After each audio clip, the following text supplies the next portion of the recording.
So when you talk to Doctor Who fans about the Torchwood spin-off, a lot of them would tell you Series 1 and 2 aren't really worth it, and that Children of Earth is the only thing you should bother with. While Series 1 is definitely a bit too much of a bumpy ride, I think it's a bit unfair to dismiss Series 2 as well by lumping it in with that first series. You see, after the huge commercial success of Torchwood Series 1, it was therefore unsurprisingly extended for a second to broadcast in 2008, shortly before the beginning of Doctor Who Series 4. This series saw a lot of changes, toning down some of the more divisive elements, and introducing a clear story arc beginning in the premiere and culminating in the finale. It also embraced its Doctor Who roots by drafting in former companion Martha Jones for 3 episodes to advertise both shows. So it's safe to say Series 2 has a lot going on when you really think about it. But is it actually good? Apart from a few weak episodes, I'd definitely say Series 2 is a really good way to open Torchwood up, whilst also closing out the initial era of the show. There are incredible episodes, terrifying villains, and a much better handling of the central premise itself. So it's time to take a look and see whether it's worth watching.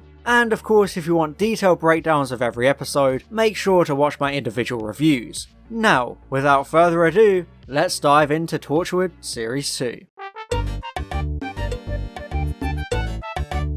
Okay, so the biggest problem of Torchwood Series 1 is how hilariously immature it was. It always felt like it was desperately trying too hard to set itself apart from Doctor Who by having blood, sex, violence, and lots of swearing. It often detracted from the quality of the episodes, since the mature themes would be overshadowed by the comical edginess of everything else. However, thankfully the production team learned their lesson and decided to tone things down for Series 2. I do wonder though if this was simply because kids had wanted to watch the Captain Jack spin-off. So in order to appease the BBC overlords, they toned it all down for the pre-Watershed repeats of each Series 2 episode. Regardless of the reasoning behind the alterations, it's undeniable that they work wonders for the series. Instead of the horror coming in the form of comical blood and gore, it comes from the actual themes themselves, delving into deep despair and grief, exploring concepts like sleeper cells and shell shock. The narratives are a lot more existential and mature, so it feels a lot easier to engage with them, rather than being driven off by sex gas or scantily clad Cybermen. It's almost like a whole series of episodes like Out of Time, breaking down the humanity of this sci-fi universe and the effects on the Torchwood team themselves. There's still some swearing and blood, but it's used more appropriately, rather than for cheap gratuitous shock factor. There are plenty of horror moments in both the traditional sense and the human horror sense, but the series never loses its humour and charm, which gives it the perfect tonal balance between goofy levity and grim misery. They simply use the edgier themes to make the darker undertones more haunting and impactful, which shows a real honest growth from the writers, along with characters being given very dark pasts that shaped the people they became, so they definitely improve on the tone of the show as a whole.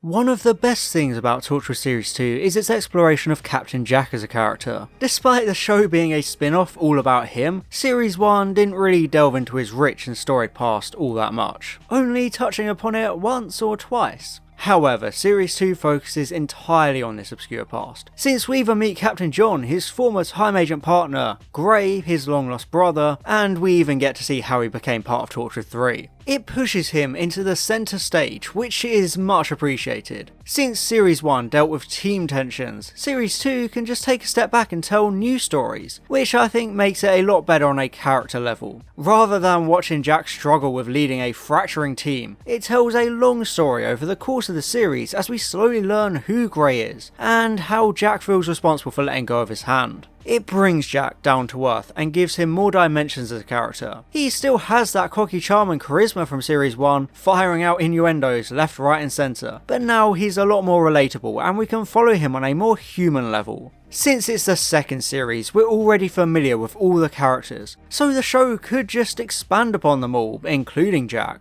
However, I don't like how they handle his relationships with Yanto and Gwen. For some reason, Series 2 insists on hinting at a love triangle for Jack and Gwen, whilst also bumbling around with Jack and Yanto's relationship. It doesn't commit either way, since in Kiss Kiss Bang Bang it's established that he and Yanto are going to be a proper exclusive couple. Yet as late as Something Borrowed, Jack is clearly still wanting to bonk Gwen too. I just think it's mishandled and gets confusing for an audience to watch, because it's way too inconsistent.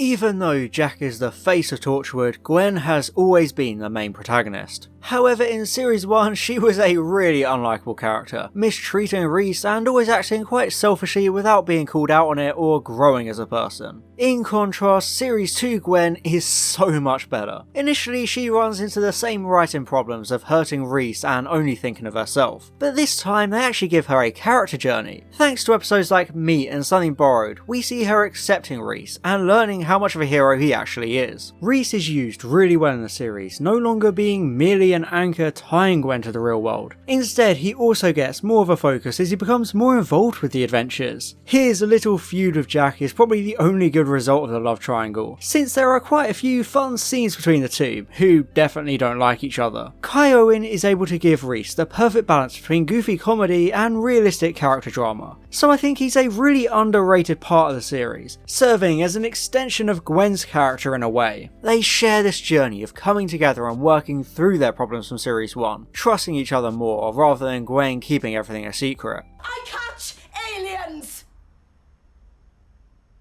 Piss off! Adam specifically is an episode that strips down their relationship and examines it thoroughly. Gwen forgetting Reese and having to learn to love him all over again, giving them a really emotional yet humanising hurdle after everything they've already been through. This journey makes Gwen herself a lot more likeable, even with that botched love triangle stuff with Jack. She grows and learns life lessons, all whilst maintaining her positive character traits, like her stubbornness and curiosity, which make episodes like Adrift truly shine with Gwen as a focus. Eve Miles pulls off some incredible performances throughout the series, no longer having to deal with Gwen being written so clumsily. She even spends some time in charge of Torchwood since Jack goes missing in both the opening and the finale, suddenly forcing Gwen into this position of power and responsibility she's not ready for. She's improved all around and you actually start rooting for her, which is another benefit of the second series, since you can course correct and improve characters who were badly handled in the initial series. This logic also applies to Yanto, who was a complete afterthought in Series 1. He didn't really do much outside of basic butler duties, but Series 2 elevates him into a complete, capable member of the team. This is partly because he's now in that relationship with Jack, but it's also because the series simply now has the room to expand on Yanto as a character. Rather than being locked away in the hub all the time, he gets to go on missions and directly get involved in the action, which I really appreciate. You get a better idea of what he's capable of and what he brings to the team, since he gets to go full John Wick mode a couple of times. They don't go overboard with him though, still using him as the sarcastic voice of the team, cropping up with snarky one-liners and great little moments. Everything, absolutely everything. No phones, phones all broken. Hello? Anyone there?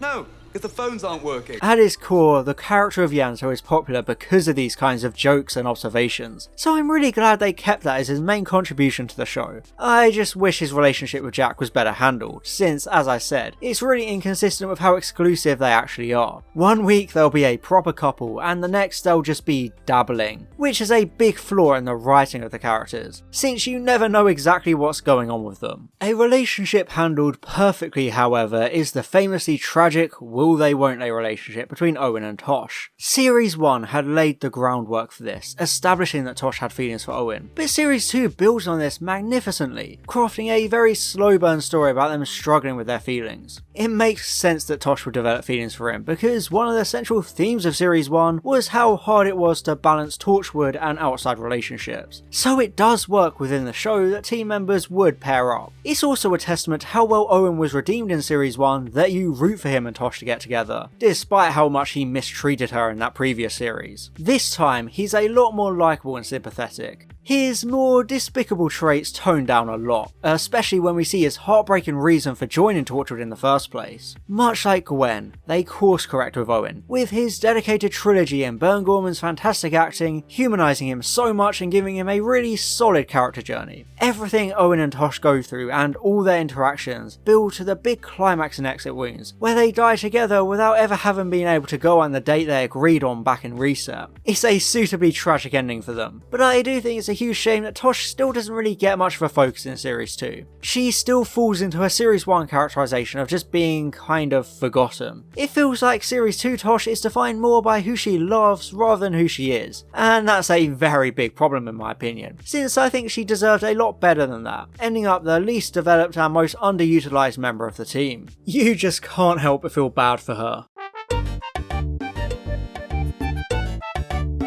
One of the biggest issues with Torchwood Series 1 was the rogues gallery of monsters and villains, since antagonists like the fairies and Abaddon were let down by bad CGI and dodgy writing. However, the villains of Series 2 definitely don't run into that problem. With the exception of the Mayflies and the Blowfish, pretty much every villain in Series 2 is humanoid, so they don't encounter the same CGI issues. Although Death in Dead Man Walking looks very awful and goofy, not at all as intimidating as the episode wants you to think. It's quite strange to think that the humanoid villains are the highlights of a Doctor Who spin-off. Captain John is an absolutely brilliant Torchwood equivalent of the Master, a scheming old acquaintance of Captain Jack who chose the evil path rather than serving the greater good. James Masters lends so much to the role and really brings him to life, full of the same kind of charm and charisma Captain Jack himself has. He's a representation of the new focus on Jack's life, a familiar face returning to be a thorn in his side, so I think he's a very effective villain, written and portrayed perfectly. Similarly, I really like Grey being the big climactic villain. Even though his acting's a little bit wooden, I think he has solid motivations and he's a massive threat for the finale, successfully masterminding the scheme to destroy Cardiff and forcing John to do his bidding, completely crippling the team and causing the deaths of Tosh and Owen, so he's definitely written well as a big bad.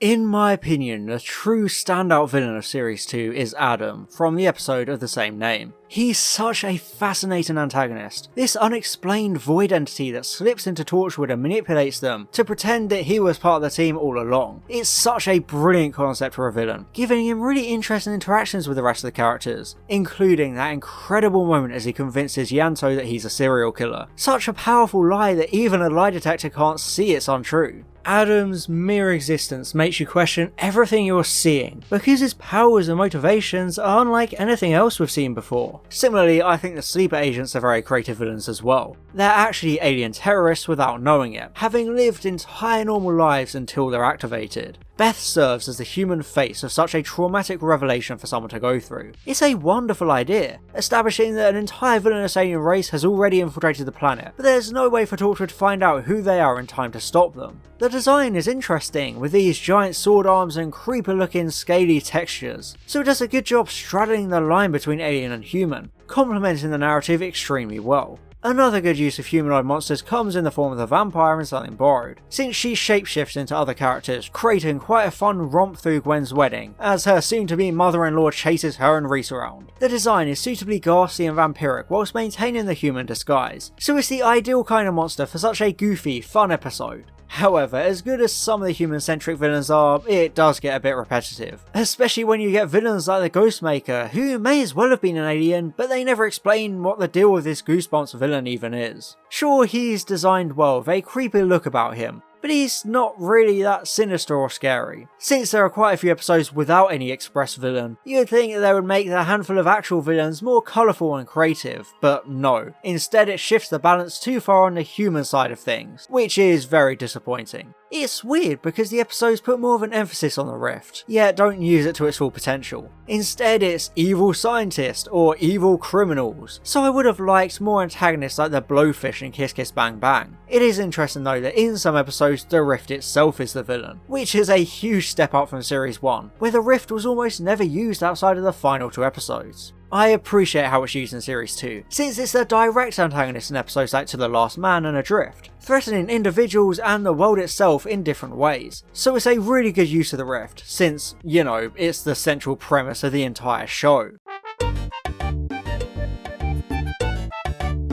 Much like Series 1, Torchwood Series 2 gets off to a pretty bumpy start, although it picks up with some of the best narratives in the whole show. It gives you fun romps like Kiss Kiss Bang Bang, which is an explosive opening to the series, laying the groundwork for so many plot threads, along with picking up from Jack's disappearance well by exploring how the team moved on without him. It's directed and edited well, giving the audience a really slick and fast-paced first impression of Series 2. It's probably one of the best looking episodes from the first 2 series, especially the ending. The momentum doesn't really carry through though, since Sleeper isn't a great episode. It's a really forgettable and stunted episode that has one of the biggest dangling loose ends in all of Torchwood. Even so, it's still a snappy story with an interesting narrative about the team needing to prevent such a big scale invasion heralded by these sudden sleeper agents. It's a good concept with a good exploration of humanity, but it's just so forgettable and bland. Similarly to The Last Man is a wonderfully heartbreaking story of love and loss, Tosh falling in love with this soldier out of time, only for him to have to go back to 1918 to save the world at the cost of his own life due to shell shock. It's a compelling human story condemning the horrors and repetitiveness of war, but it just kind of fades into obscurity compared to the rest of the series, which is a shame, since it deserves more recognition for what it tries to do, but it's definitely understandable that people just forget it exists because it doesn't stick with you as long as it should. Again, I feel like the same kind of problem applies to Meat as well, since most people tend to only remember it for the giant whale kebab thing rather than the interesting narrative about this innocent alien creature being tortured for food. Even still, it has a really good heist-like atmosphere, and the pacing is great, finally bringing Reese into the fold, adding a new dimension to his relationship with Gwen, so it's a crucial part of their shared journey throughout the series. It's strange, since it's such an important episode, yet never really seems to be talked about.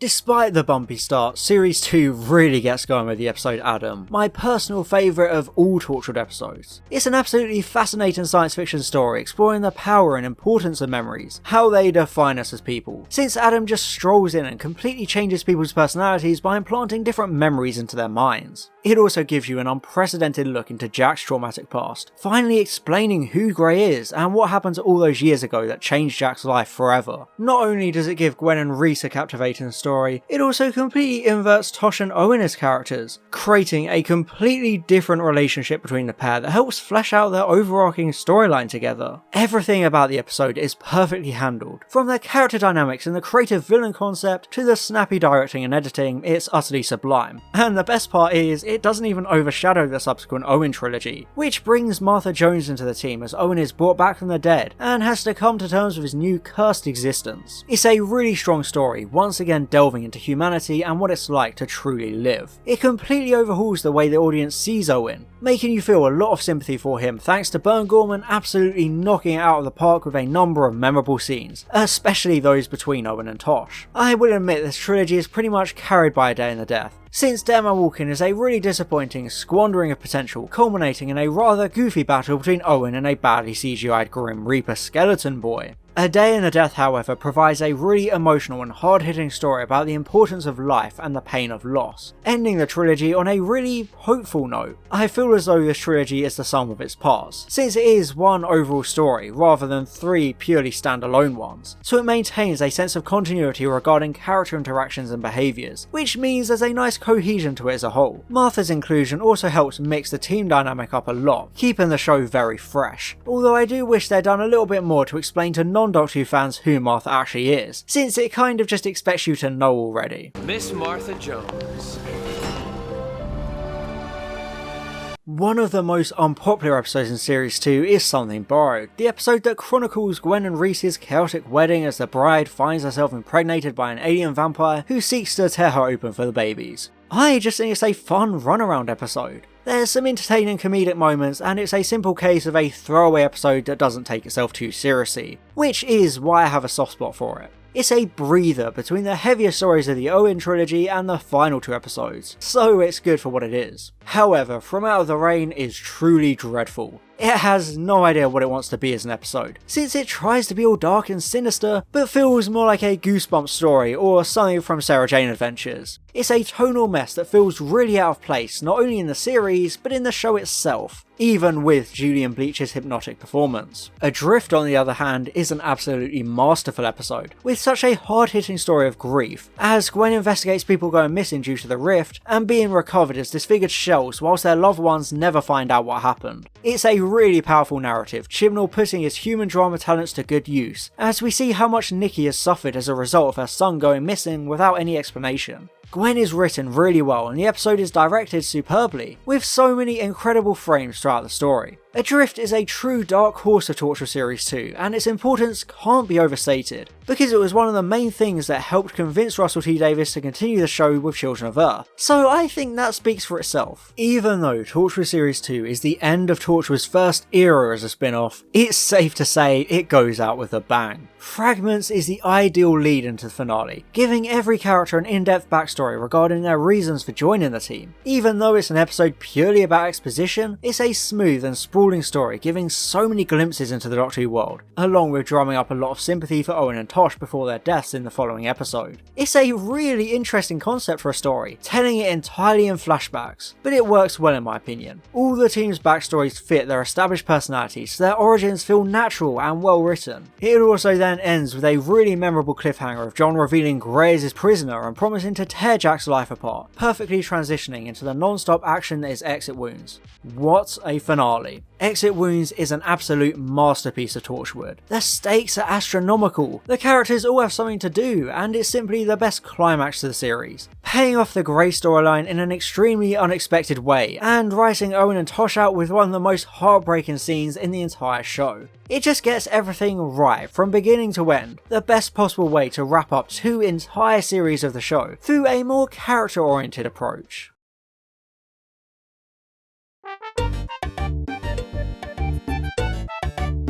Personally, I think one of the best parts of Torchwood Series 2 is the world building, and how it explores the organisation's history. Sure, everyone wanted to know about Jack's past, but as a lifelong Doctor Who fan, the lore of Torchwood has always fascinated me. Sure, Series 2 doesn't delve into the past as much as it could have, but it really does go above and beyond. We get to see 3 different previous incarnations of the Institute throughout time, so you see how they operate and how drastically different they are to the Torchwood we have come to know and love. It really fleshes out this world and proves to the viewer just how extensively Jack has remodeled the organisation after Alex left it in his hands. And also, just so you know, Big Finish made an entire 2-hour special all about Object 1 here. No, I'm not kidding. Never underestimate Big Finish. But in all honesty, I just respect Torchwood Series 2 for giving us this glimpse at past teams, creating a firm consistency since they have always worked throughout time to combat alien threats in their own different ways, with the one constant always being the mysterious field operative Captain Jack Harkness, as he waits 100 years for Torchwood's biggest enemy, the Doctor. I also appreciate that they actually use all this history in the finale, making it into a very clever plot point by having Jack dug up by Torchwood in 1901 and frozen until present day. It's an effective payoff to all this world building, which makes me love it even more. It just makes everything feel bigger and more historic, allowing for time travel in unique ways compared to Doctor Who, which can just easily use the TARDIS. Between the Rift being used more effectively and the appearances of other Torchwood teams, you just get a better sense of this being a proper secret organisation with loads of alien gadgets, compared to Series 1, where it felt a lot more domestic and small time in comparison. I find it another example of how the show managed to up the ante and the scale so incredibly well.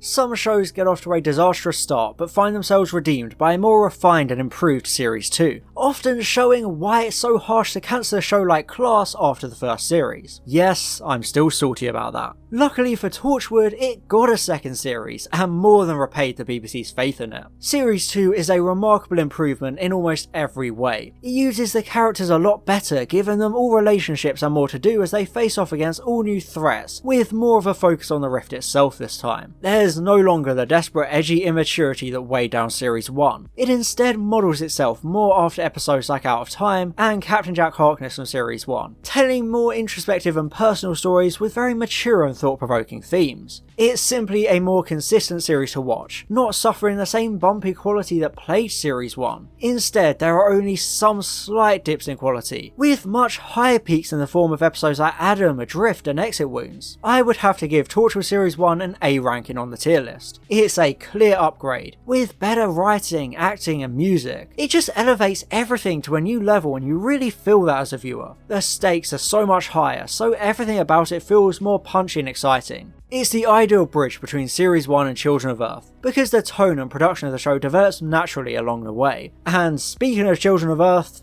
well, it's coming. And I'd like to give an extra special thank you to my Platinum level patron Fallon Cortez, and all my Gold level patrons Alex Marston, Calvin, Daniel Shillito, Francois aka Line Vortex, George, Herna Verzog and Stefan Evan Miller. Thank you so much for your support.